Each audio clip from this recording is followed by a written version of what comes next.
Hola, ¿qué tal? Feliz sábado, hermanos, queridos amigos de la iglesia de Florida, un nuevo culto, algo extraño como estos días, como estos últimos sábados, por el momento que estamos pasando, ¿sí? En este momento nos estamos encontrando como estos últimos sábados con todos ustedes en el canal I de la iglesia de Florida. Es un culto online. Destacamos que todo esto que estamos viendo y digamos escuchando se está haciendo en nuestros hogares, tanto la grabación como la edición, ¿sí?, de todo el material, como corresponde por la época en cuarentena en que estamos viviendo. En el día de hoy queremos agradecer a todos los que colaboran en esta ocasión, para este sábado. Tenemos la colaboración de Antonio de Pascua, quien va a volver con el relato, digamos, de la lección de Escuela Sabática. Tenemos a Larry Streyer y a Pablo Sopi, que nos acompañarán en el canto elegido para esta mañana. Tenemos la colaboración, como siempre, de Liliana Fayad, colaborando con la parte de música.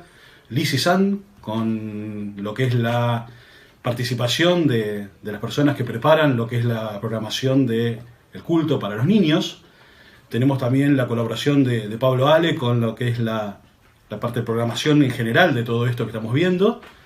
En el día de hoy tenemos la predicación en manos de Walter Steger, ¿sí?, de Casa Editora. Él tiene el sermón de esta mañana titulado Contemplando lo Eterno. Queremos también agradecer a quienes van a participar en lo que es la parte de música, en la parte especial. Tenemos a Silvana Fraga, que va a estar participando con un instrumental en piano, a quien también agradecemos desde aquí a la distancia.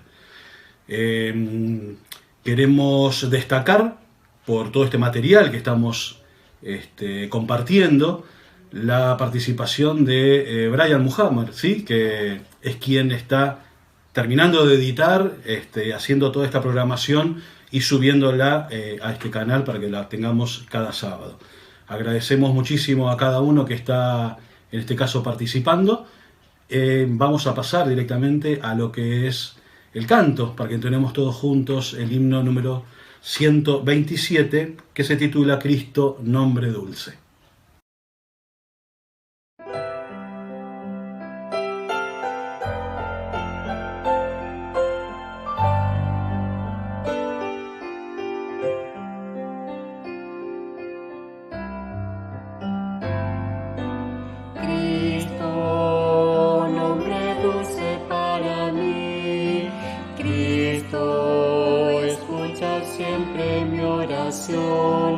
Oh Cristo, tú me levantas y caí, es muy dulce tu nombre, mi Jesús.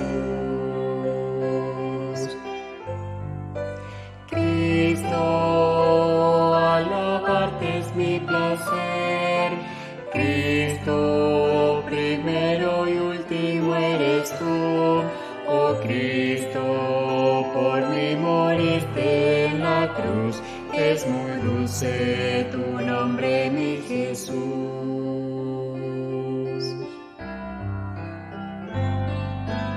Cristo, eres Rey que volverá, Cristo, necesitamos tu amor, oh Cristo, a ti cantamos con fervor, es muy dulce tu nombre, mi Jesús.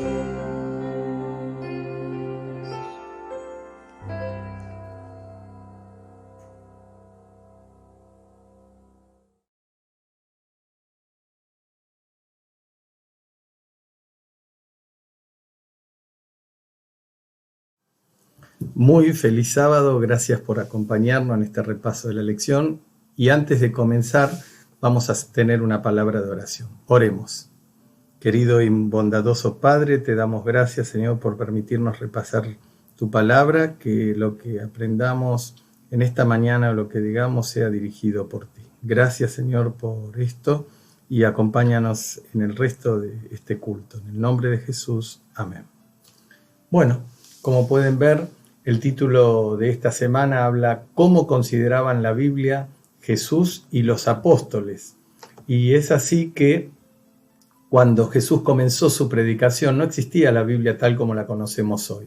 Esto es así por el hecho de que el Nuevo Testamento todavía no había sido escrito. Por esta razón podemos decir ciertamente que para Jesús y los apóstoles la Biblia era el Antiguo Testamento. Generalmente ellos se referían a esta parte de la Biblia como las Escrituras.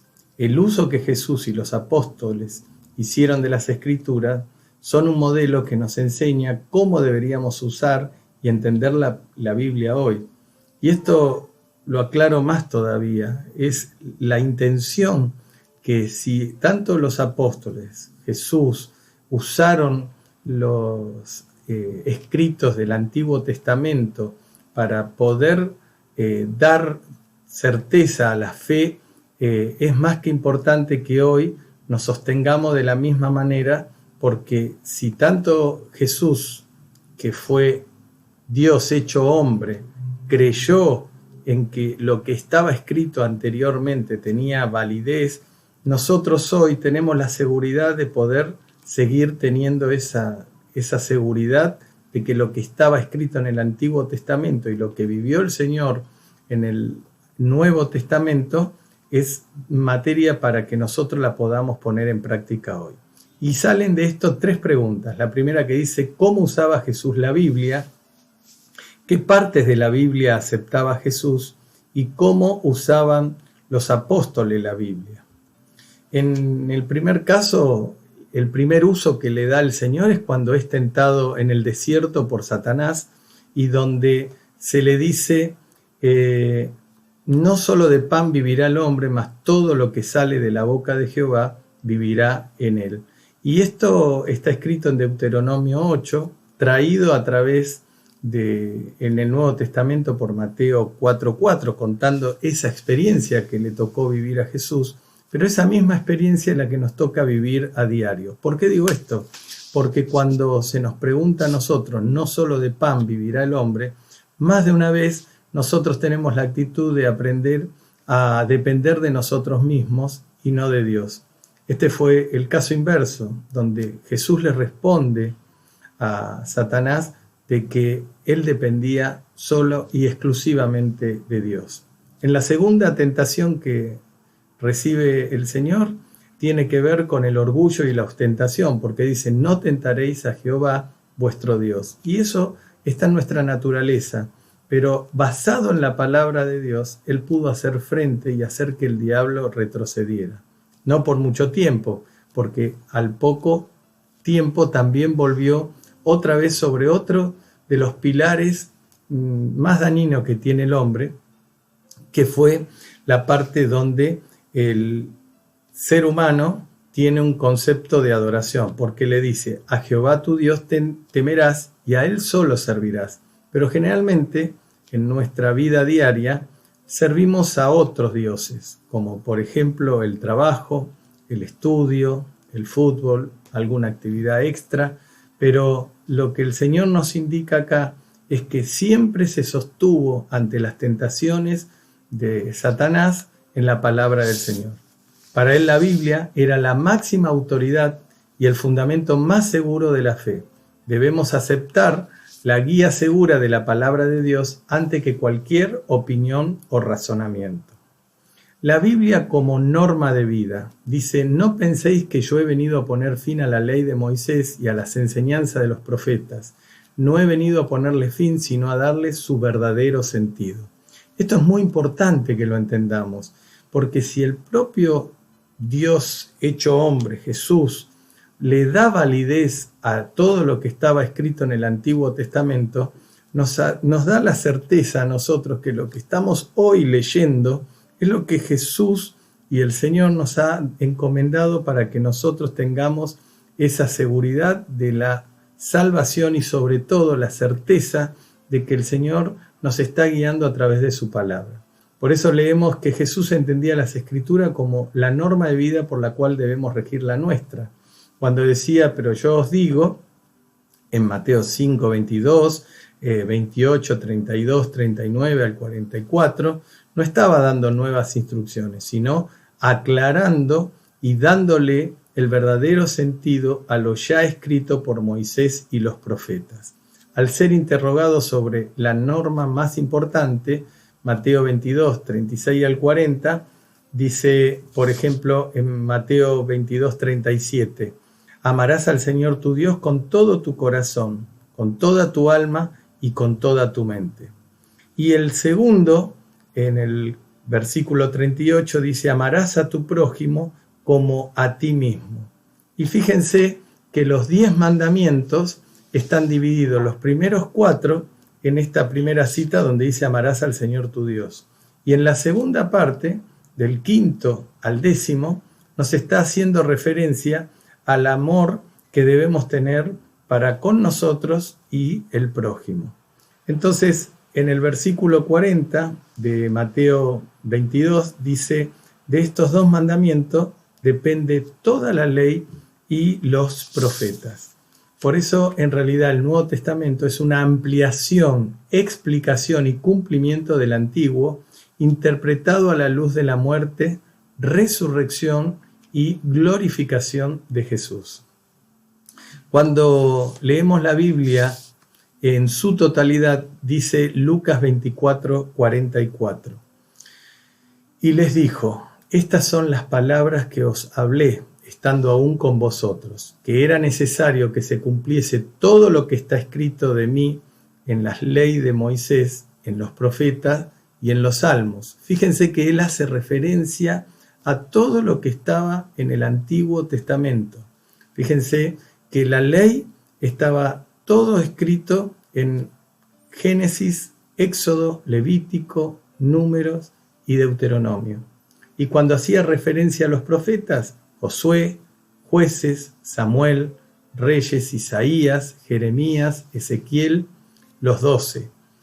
Y en lo que hace referencia a los escritos están los Salmos, los Proverbios, Job, Cantares, Ruth, Lamentaciones, Eclesiastés, Esther, Daniel, Esdras, Nehemías y Crónicas. Cuando vemos que todo en una frase que el Señor da instrucciones de contener nuestra seguridad en la palabra del Señor, hacemos también referencia a Lucas 24, 27, donde dice, y empezando desde Moisés y todos los profetas les explicó lo que toda la Escritura decía de él. Exactamente, todo el tiempo el Señor hizo referencia al Antiguo Testamento porque profetizaba todo lo que vendría en el ministerio que él tendría cuando estuviera en la tierra. Para Jesús, todas las Escrituras son inspiradas y tienen autoridad para enseñarnos la voluntad de Dios. Esto es lo que enseñó y lo que nos manda que nosotros enseñemos. Por eso, en esta mañana tenemos que tener la certeza, la seguridad que el Señor está detrás de cada una de estas cosas que vivimos. Por eso, cuando escuchamos un sermón, tenemos que tener la seguridad que desde el frente, el que nos está hablando está sustentado en la palabra de Dios. Porque ahí es donde está todo lo que nosotros y todas las instrucciones que ayudan a que nosotros podamos tener una vida plena y segura para poder encontrar esa paz interior, pero además poder lograr ser salvos en el momento que el Señor venga a buscarnos.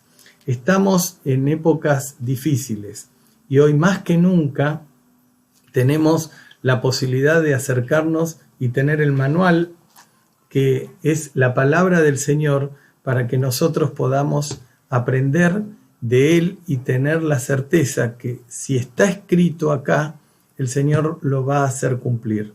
Esto es lo que anteriormente hacía referencia a nuestro orgullo, a nuestro sistema de adoración que a veces dejamos de lado al Señor para poner nuestras cosas personales o por sobre todas las cosas a creernos dioses, a creer que nosotros podemos resolver muchas de las cosas y es ahí donde cometemos gravísimos errores. Dejamos de lado al Señor y por otro lado encontramos una falta de cosas que no se pueden resolver con el día a día. esperamos que en esta mañana podamos meditar en la importancia que tiene la palabra del Señor, tanto el Antiguo Testamento como el Nuevo Testamento.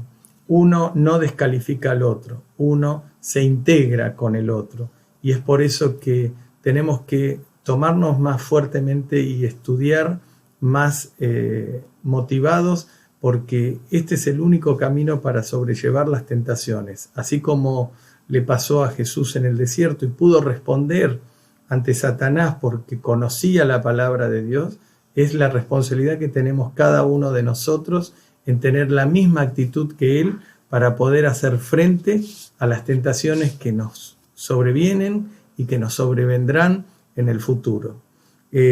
Hasta acá llegó este repaso. Agradezco a todos por acompañarnos. Les pedimos que no se salgan del canal porque ya viene la segunda parte, en la cual vamos a tener una parte especial, una ofrenda musical y el sermón. Pero antes de eso vamos a recibir al hermano Diego Benítez, que va a estar a cargo de los anuncios en esta mañana. Les deseo un feliz sábado y nos vemos el próximo. Gracias por su atención y que tengan un hermoso día de sábado. Muchísimas gracias, Antonio, por el repaso de la lección de esta semana. Ahora sí es el momento de mencionar las ofrendas, una manera también que tenemos de adorar. En esta ocasión destacamos, y algunos ya lo están utilizando, la aplicación llamada 7Me o 7ME, que se está utilizando para lo que es diezmos, ofrendas, pacto. Ahí se puede setear lo que uno quiere estar ofrendando. Cualquier duda que se tenga al respecto lo pueden consultar con los pastores de la iglesia, algunos de los ancianos, también con el tesorero de iglesia, que podemos evacuar alguna duda que alguno pueda llegar a tener. Pensemos que la iglesia continúa con sus proyectos, manteniéndose, así que no dejemos de pensar en lo que son las ofrendas de cada sábado. Ahora sí vamos a pasar al relato para los niños, que seguramente allí en casa están esperándolo.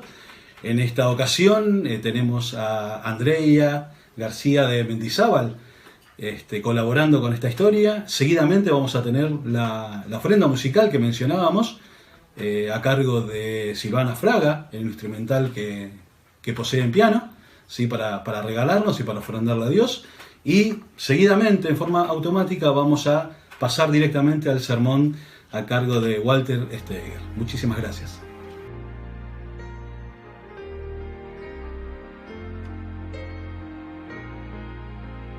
Hola chicos, feliz sábado. Estamos contentos de estar aquí en nuestro espacio de adoración infantil para compartir una historia. El anterior sábado vimos cómo Dios le entregó a Moisés la tabla, las reglas de los 10 mandamientos. ¿Sí? Hoy vamos a compartir los 3 primeros mandamientos. Se encuentran en Éxodo capítulo 20, versículo, voy a leer el primer mandamiento que está en el versículo 3 y dice así: no tendrás dioses ajenos delante de mí. ¿Qué es tener dioses ajenos? A veces pasamos más tiempo jugando, a veces pasamos o dedicamos más tiempo a nuestras mascotas, mirando nuestros equipos de fútbol, haciendo cosas o leyendo o escuchando o mirando en el celular, pasando más tiempo en el celular, en el iPad, jugando PlayStation o algún otro juego electrónico. Y esa es una manera que Dios no quiere para nosotros, porque Él quiere que pasemos más tiempo y lo adoremos más a Él. Por eso nos dejó esta regla. El segundo mandamiento se encuentra en Éxodo 20, el versículo 4, y dice así: no te harás imagen ni ninguna semejanza de lo que hay arriba en el cielo, ni abajo en la tierra, ni en las aguas debajo de la tierra. Dios quiere que lo adoremos solamente a Él, no quiere que adoremos a estatuas, imágenes. Y voy a leer lo que dice en Salmo 135, todo el capítulo 135 habla de los ídolos, pero el versículo 16 dice así: tienen boca y no hablan. Los ídolos tienen boca, pero no pueden hablar como tú y yo podemos hablar. Tienen ojos y no ven. Tienen orejas y no oyen nada. Tampoco hay aliento en sus bocas. Semejante a ellos serán los que los hacen y todo lo que en ellos confían. ¿Saben? Dios quiere que le dediquemos tiempo y adoración solamente a Él.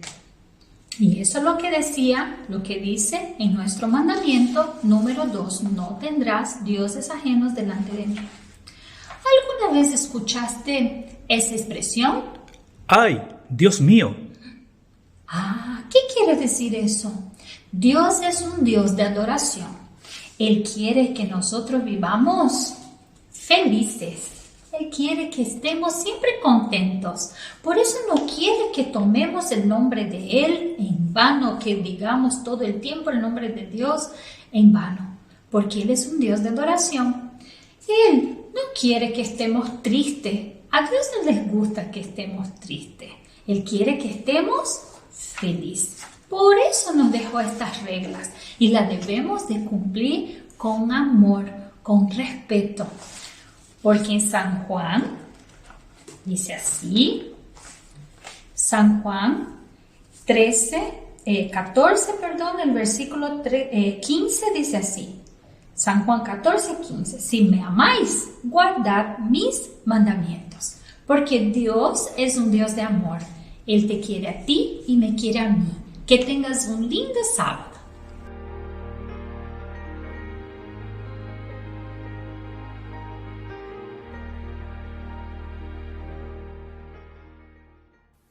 Hace más de 30 años que me fui del país. Sin embargo, mi corazón permaneció y todavía permanece allí, en mi querida iglesia de Florida. Qué hermosa oportunidad de poder alabar a Dios juntos hoy, con gente que yo tanto quiero. El himno que van a escuchar a continuación fue interpretado en ocasión del 75º aniversario de nuestra estación radial La Voz de la Esperanza. ¡Cuán grande es Él! Que Dios los bendiga ricamente, los quiero mucho y no se olviden, quédense en casa.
Muy feliz sábado, queridos hermanos. Es una alegría poder acompañarlos por este medio, así sea a la distancia. Por supuesto, confieso, hubiera preferido que no sea así, que podamos hacerlo en persona, en la iglesia, pero esto es lo que toca por las circunstancias obvias y vamos a tratar de sacar el máximo provecho de este tiempo que tenemos juntos. Me gustaría introducir el sermón de esta mañana compartiendo con ustedes una breve anécdota. Resulta ser que un joven se acercó una vez a su pastor pidiendo hablar con él y le dijo: mire, pastor, yo tengo una confesión que hacerle. Yo no tengo deseos de ir al cielo. El pastor, por supuesto sorprendido, le preguntó: ¿por qué? ¿Por qué no tienes deseos de ir al cielo? Y el joven respondió: bueno, porque en el cielo, pastor, no voy a poder disfrutar de la comida favorita que tengo aquí en la tierra. ¿Por qué?, preguntó el pastor. ¿Cuál es tu comida favorita? Y pastor, mire, no le voy a mentir, a mí me encanta la hamburguesa con papas fritas. Yo cada vez que puedo me voy al McDonald's y me ordeno una buena hamburguesa con papas fritas. Y en el cielo, pastor, no va a haber McDonald's, por supuesto que no, y tampoco va a haber hamburguesas. Así que no voy a poder disfrutar de mi comida favorita en el cielo. Además, pastor, siguió diciendo el joven, en el cielo, pastor, en el cielo no va a haber internet, no va a haber celulares, no va a haber computadoras, televisores, videojuegos, películas, series, la música que me gusta escuchar, estoy seguro no va a haber en el cielo. Un montón de cosas, pastor, que me encantan de aquí de la tierra y que en el cielo no las voy a poder disfrutar. Confieso que cuando escuché esta historia por primera vez, me causó un poco de gracia en primera instancia, pero después me puse a reflexionar y me pregunto, ¿no será que en mayor o menor medida a todos nos pasa un poco lo que le pasaba a este joven? ¿No será que de alguna manera nos estamos acomodando tanto a este mundo y nos sentimos justamente tan cómodos en este mundo y disfrutamos tanto de las cosas de este mundo que nos cuesta pensar en el cielo y en que podamos disfrutar de una realidad tan diferente a la que estamos acostumbrados? Déjenme decirles que este joven tenía dos problemas. El primero lo voy a mencionar así al pasar porque no es el tema central del sermón, pero vale la pena mencionarlo. Lo primero es que este joven tenía un concepto distorsionado del cielo. Queridos hermanos, el cielo va a ser un lugar muy diferente a lo que generalmente nos imaginamos y a lo que suele mostrarnos los medios de comunicación, la televisión sobre el cielo. El cielo no es un lugar aburrido en las nubes donde nos pasamos el día tocando el arpa.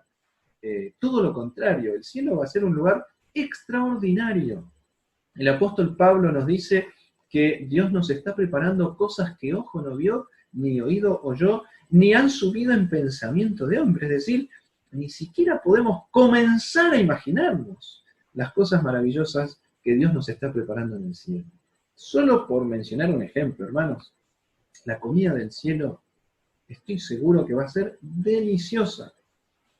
Tan deliciosa que no vamos a extrañar en absoluto ninguna comida de aquí, de la tierra, por más rica que nos resulte. Imagínense el cuerpo transformado, glorificado, el sentido del gusto glorificado, las papilas gustativas perfectas, alimentos perfectos. Hermanos, aquello va a ser increíble. Ni que hablar de todo lo demás, eso es solo por mencionar un ejemplo. ¿Qué de la tecnología, hermanos? ¿Acaso Dios no tendrá tecnología avanzadísima? Hermanos, el celular, la computadora, internet, eso no es nada para Dios. Yo estoy seguro que en el cielo hay tecnología súper avanzada que ni nos imaginamos. Pero esos son detalles menores. Y aquí llegamos al segundo problema de este joven y que nos puede pasar también a nosotros. Por centrarnos en esas pequeñeces, ¿no será que también estamos perdiendo de vista el verdadero propósito del cielo, que es estar con Jesús para siempre? Y parte de ese problema puede ser que al estar tan enfrascados en las comodidades de este mundo, nos olvidamos de que tenemos que empezar a disfrutar de la presencia y la compañía de Jesús aquí en la tierra, en preparación para el cielo. Y esto me hace acordar a lo que dice el apóstol Pablo en Romanos capítulo 12. Y los invito a que podamos inclinar el rostro para orar antes de abrir nuestras Biblias. Querido Padre, necesitamos la dirección de tu Espíritu al abrir tu palabra. Rogamos que puedas hablarnos al corazón, que podamos escuchar tu voz y ninguna otra en esta mañana. En el nombre de Jesús. Amén. Por favor, hermanos, los invito allí donde están, cada uno en su casa, a buscar sus Biblias y abrir conmigo en Romanos capítulo 12, versículo 2. Romanos capítulo 12, el versículo 2, el apóstol Pablo dice: no os conforméis a este siglo, sino transformaos por medio de la renovación de vuestro entendimiento, para que comprobéis cuál sea la buena voluntad de Dios, agradable y perfecta. La invitación del apóstol Pablo es no conformarnos a este siglo. Me gusta cómo lo expresa la NBI, la Nueva Versión Internacional, porque allí dice: no se amolden al mundo actual, sino sean transformados mediante la renovación de su mente. No se amolden al mundo actual. Hermanos, este mundo no es nuestro hogar definitivo. Dios nos está preparando nuestro hogar definitivo, que es el cielo. Estamos aquí solamente de paso, simplemente como preparación para el mundo venidero. A veces perdemos de vista esa realidad y nos acomodamos aquí en este mundo como si esta fuera la única realidad y la única vida que tenemos, cuando en realidad esto es efímero y pasajero comparado con lo que Dios nos está preparando. El apóstol sigue diciendo que no nos amoldemos al mundo actual, sino seamos transformados mediante la renovación de nuestra mente. Qué importante que es, queridos hermanos, esta invitación, que seamos transformados mediante la renovación de nuestra mente. ¿Para qué? Para que podamos comprobar cuál es la voluntad de Dios buena, agradable y perfecta. En otras palabras, a no ser que permitamos que el Señor transforme nuestra mente, nuestros pensamientos, no podremos comprender plenamente su voluntad para nosotros. ¿Cómo funciona esto? ¿Y por qué será que es tan importante cuidar la mente y ser transformados en mente y pensamiento? Para ayudar a dilucidar esa pregunta, vamos a leer una cita de Elena de White del libro El conflicto de los siglos, página 611, donde ella dice lo siguiente: es una ley de la naturaleza intelectual y de la espiritual que llegamos a ser transformados por medio de la contemplación. La mente se adapta gradualmente a los temas en que se ocupa. Se llega a asimilar lo que se acostumbra a amar y reverenciar.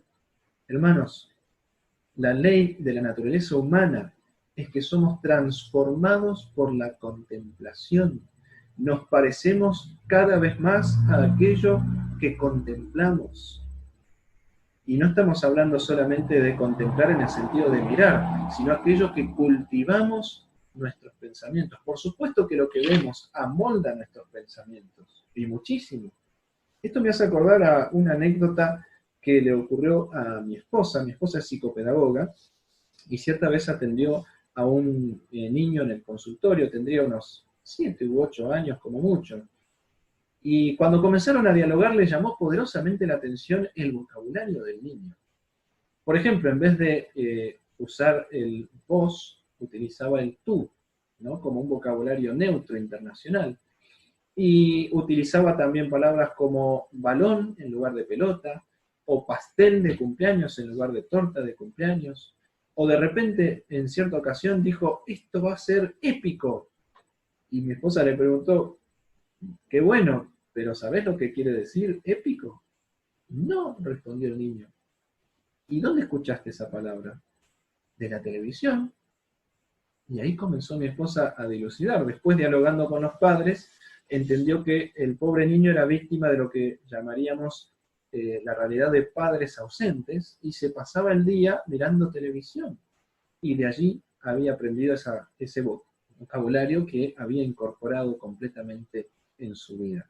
Eso es un ejemplo de cómo somos transformados a través de la contemplación. Pero esto va más allá de una cuestión de vocabulario. Noten lo que dice Elena de White en el libro El Hogar Cristiano. Hermanos míos, tienen que alarmarse. El pecado está entre nosotros y no se reconoce su carácter excesivamente pecaminoso. Los sentidos de muchos están embotados por la familiaridad con el pecado. Necesitamos acercarnos más al cielo. Noten que Elena de White hace especial énfasis en los sentidos y en que por tener los sentidos embotados no nos damos cuenta de el pecado que está entre nosotros. Queridos hermanos, ¿no será que sin darnos cuenta, como el niño de la anécdota que conté, como el joven del inicio, tenemos los sentidos embotados por la familiaridad con el pecado?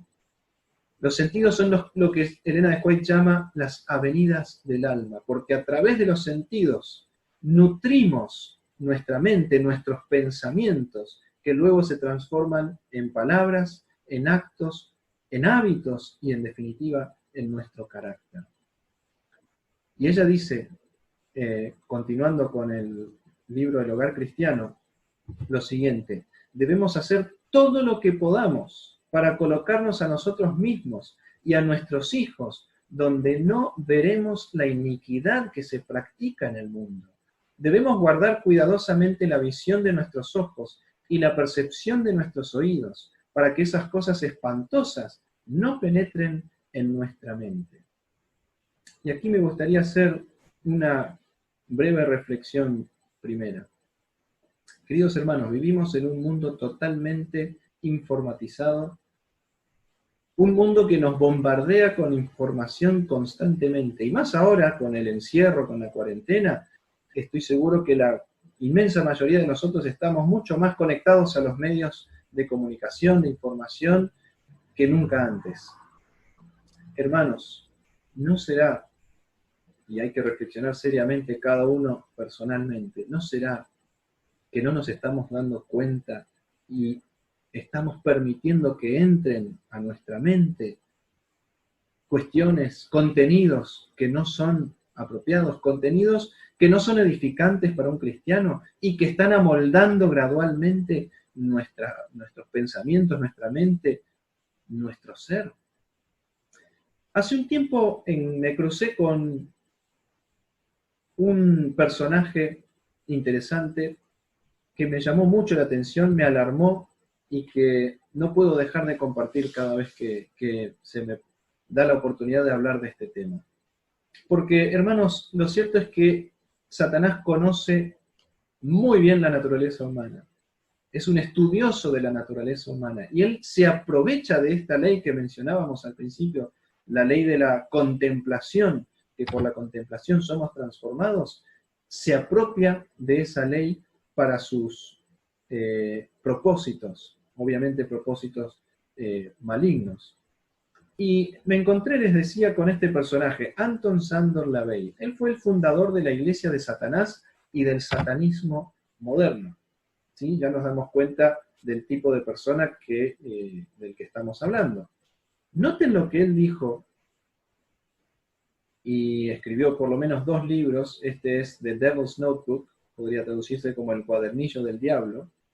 Y él dijo lo siguiente: la televisión, la TV, es el nuevo Dios, es el altar familiar satánico.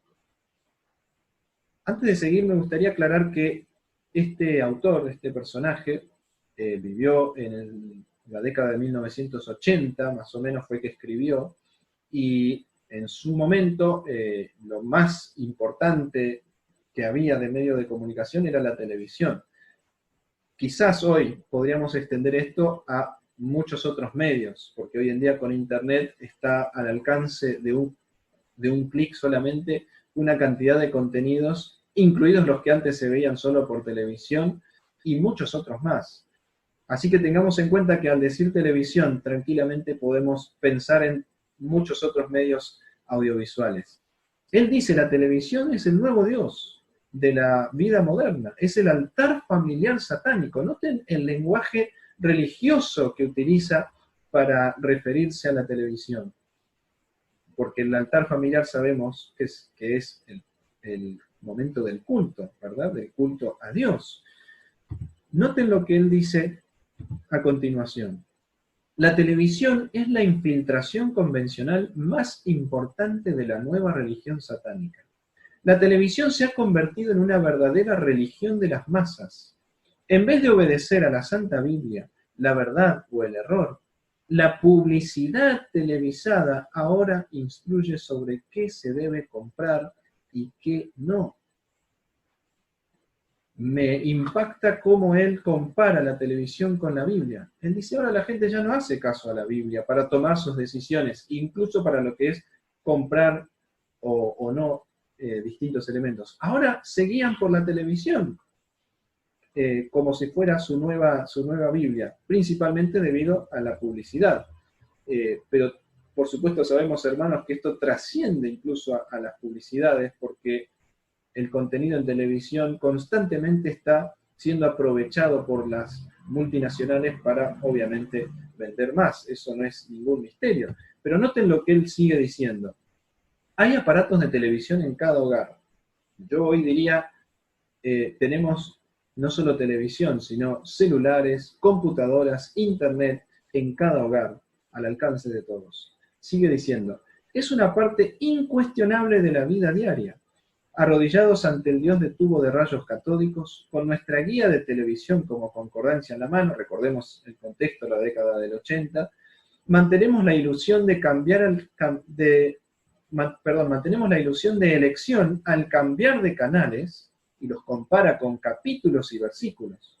No importa qué es lo que está brillando en la pantalla, lo único que importa es que la televisión permanezca encendida.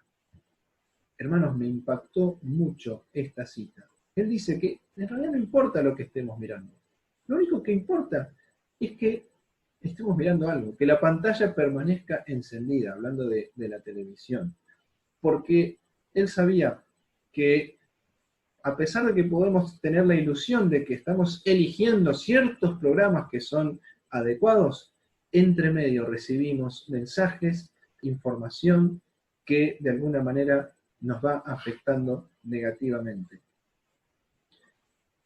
Sigue diciendo, la televisión dicta las modas, los pensamientos, las actitudes y los objetivos, tal como lo hizo alguna vez la Iglesia, haciéndolo de manera tan atrayente que nadie lo nota.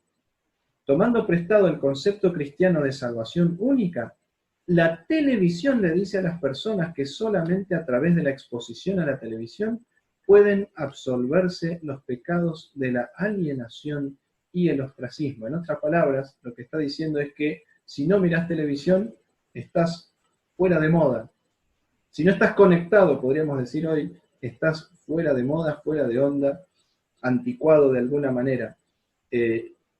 Hermanos, esto es una realidad y lo vivimos nosotros a diario. El que no está conectado, el que no está al tanto de las últimas noticias, de los últimos programas en la televisión o que hay disponibles, está fuera, está desactualizado completamente. Es lo que está diciendo. Ahora me gustaría reflexionar brevemente, cada uno que piense qué tipo de contenidos estamos permitiendo entrar en nuestra mente. ¿Qué tipo de contenidos miramos, no solo por televisión, sino a través de la computadora, de internet? ¿Qué tipos de películas, de series? ¿No será que sin darnos cuenta estamos permitiendo que cuestiones negativas, que no edifican según la palabra de Dios, afecten nuestra mente y nuestros pensamientos? ¿Qué decir de la violencia? ¿Qué decir de la inmoralidad? La ideología de género, por ejemplo, que está impregnada prácticamente en todo lo que se emite hoy en día. Y así sucesivamente podríamos mencionar una cantidad de contenidos que a veces innecesariamente nos exponemos. Hay veces que sin querer, ¿sí? Hay veces que sin querer escuchamos alguna que otra de estas cosas o nos damos cuenta y enseguida cambiamos o apagamos lo que estamos mirando, pero otras veces no. Y de esa manera nos exponemos sin querer a las influencias. Por supuesto, el que está detrás de todo esto es Satanás. Noten lo que dice Elena de White, continuando con el hogar cristiano. A fin de ser sabios, los que quieran tener la sabiduría de Dios deben llegar a parecer insensatos con respecto al conocimiento pecaminoso de esta época. Deben cerrar los ojos para no ver ni aprender el mal. Deben taparse los oídos para no percibir lo malo ni obtener un conocimiento que mancillaría la pureza de sus pensamientos y actos. Noten que Elena de White dice que no debemos ni siquiera ver el mal. No está hablando de cometer actos pecaminosos. Ella dice que no debemos ni siquiera contemplar u oír el mal, pecados de otros. Y esto es muchas veces lo que se muestra a través de los medios principales de información, de las películas, las series, etc. ¿No será que es momento de analizar? No podemos darnos el lujo, queridos hermanos, de consumir todo tipo de contenidos sin filtrar seriamente acorde a la palabra de Dios. ¿Es esto edificante? ¿Encuentro en este contenido algo objetable a mis principios cristianos? Y tener la valentía, el coraje de decir, no, esto no es para mí. Apagar, cambiar y no seguir consumiendo ese tipo de contenidos. Pero puede pasar que sin querer, o sin saber, mejor dicho, hasta el momento hayamos sido afectados por este tipo de problema de contenidos. ¿Cómo revertir esta situación?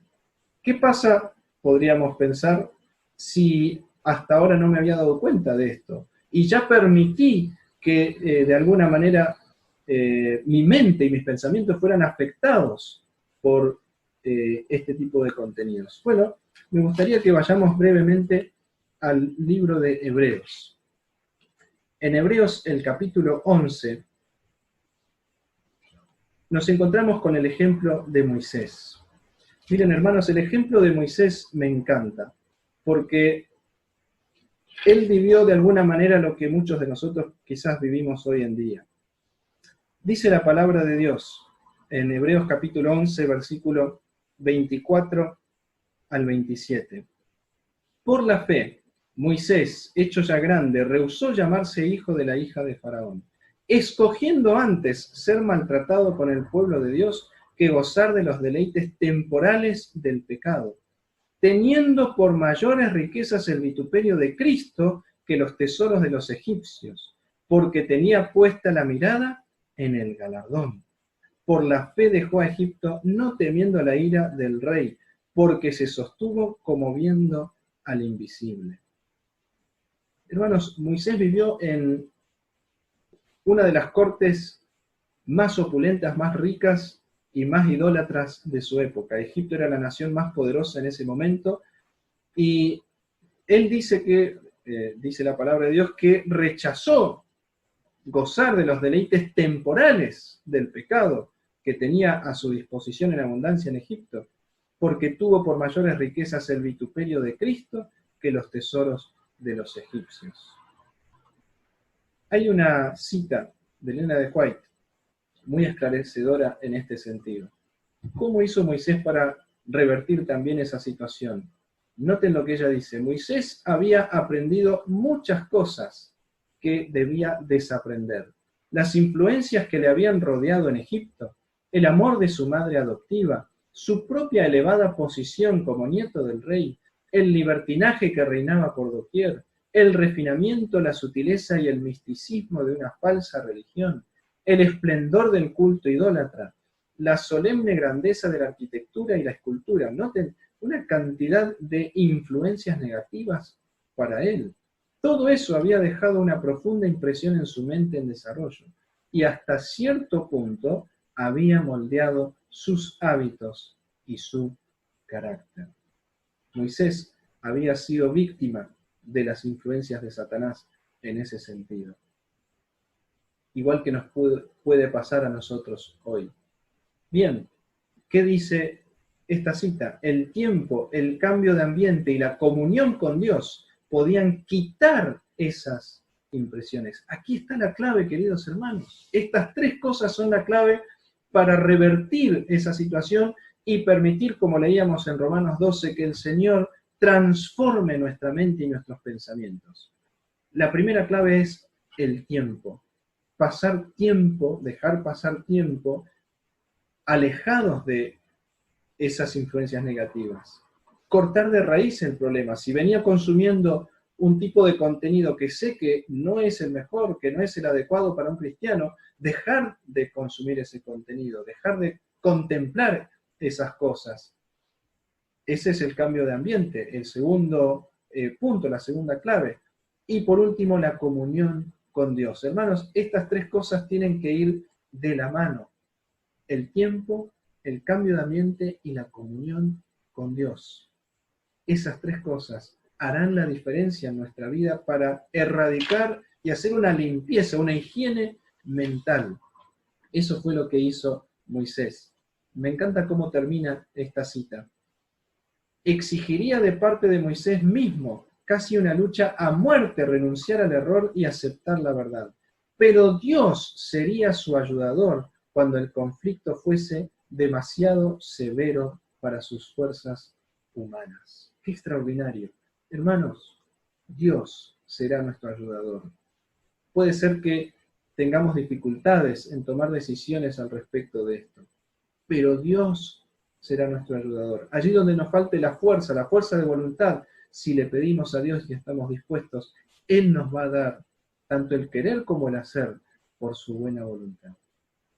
Y me gustaría enfocarme en los breves minutos que me quedan en ese tercer punto, la comunión con Dios. Porque creo que esa es la clave en la vida de Moisés y también será la clave en nuestra vida. Habíamos leído en Hebreos 11 que el versículo 26 dice que Moisés tenía puesta la mirada en el galardón. ¿Cuál era ese galardón, ese premio? Versículo 27, dejó Egipto no temiendo la ira del rey porque se sostuvo como viendo al invisible. Moisés mantuvo su vista en el invisible, es decir, en Dios. Hermanos, a medida que contemplemos más y más a Dios, vamos a tener menos deseo de contemplar las cosas de este mundo. Es así de simple. Y cuanto más tiempo dediquemos contemplando las cosas de este mundo, menos deseos tendremos de contemplar a Dios o estar en comunión con Dios. Ambas son excluyentes, y cuando me refiero a cosas de este mundo, me refiero a esas influencias negativas, pecaminosas, que veníamos hablando antes. Moisés se sostuvo como viendo al invisible. Pero lo más extraordinario de la vida de Moisés, hermanos, es que él no solamente se mantuvo como si estuviera viendo al invisible, sino que él llegó a ver a Dios.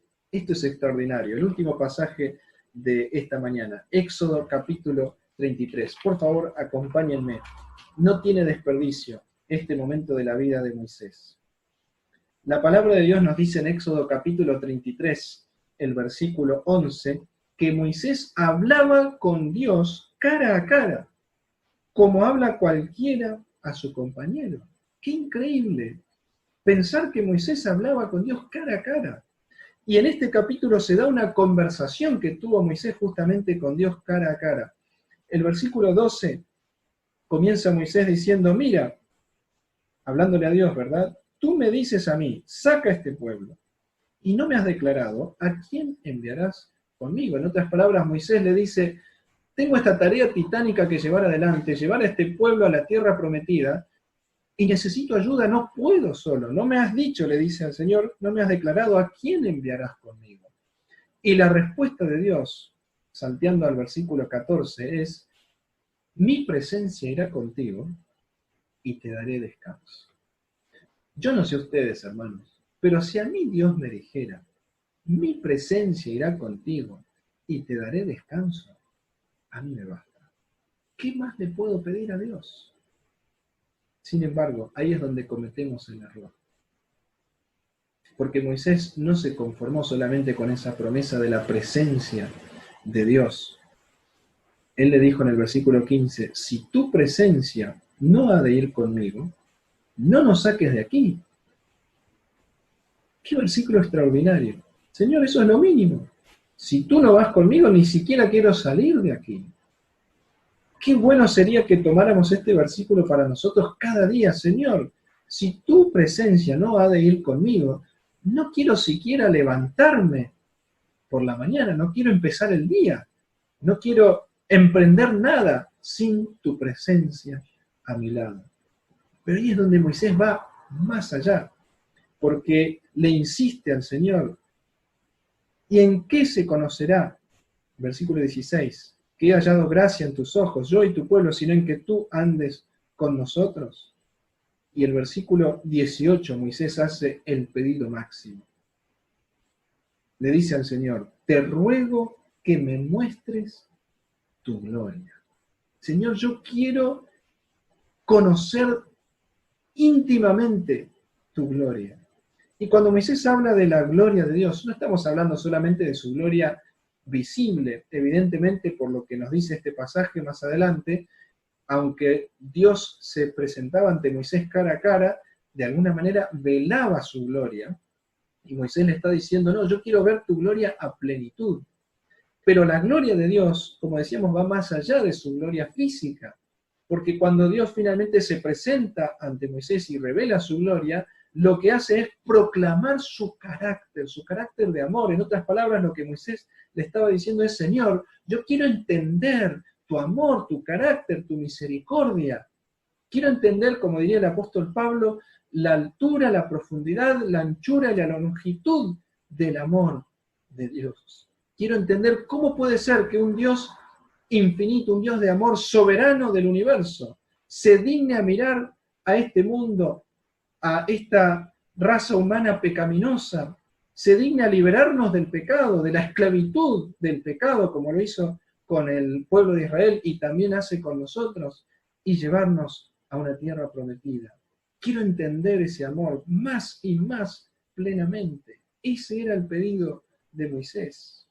Y Dios le concedió el pedido. No lo vamos a leer. Ustedes, si quieren leerlo en los versículos siguientes, cuenta cómo Dios esconde a Moisés en una hendidura de la roca, lo tapa con la mano, y al pasar luego quita la mano, y Moisés vio las espaldas de Dios.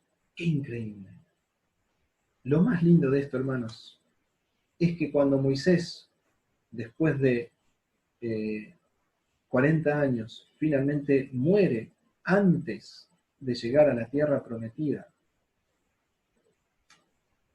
Dios me imagino que dijo, extraño a mi amigo Moisés. No puedo esperar hasta la mañana de la resurrección. ¡Qué hombre increíble! ¡Cuánto me anheló! ¡Cuánto anheló mi presencia! ¡Cuánto me buscó! Así que Dios, en ese momento, después de la muerte de Moisés, no sabemos cuánto tiempo pasó, pero probablemente al poco tiempo, dice la palabra de Dios que Moisés fue resucitado. Y Dios lo llevó con él al cielo. Y hoy ya está disfrutando de ese galardón, viviendo con el invisible. Ya no viendo al invisible, sino viviendo con el invisible.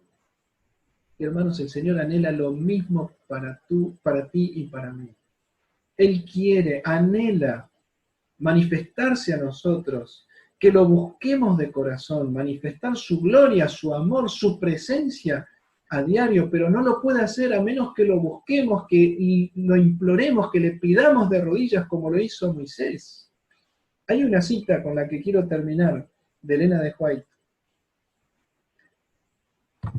donde ella dice lo siguiente: Satanás está siempre intentando guiar nuestros pensamientos en la dirección equivocada, y debo vigilar cada avenida del alma para que él no obtenga la victoria sobre mí.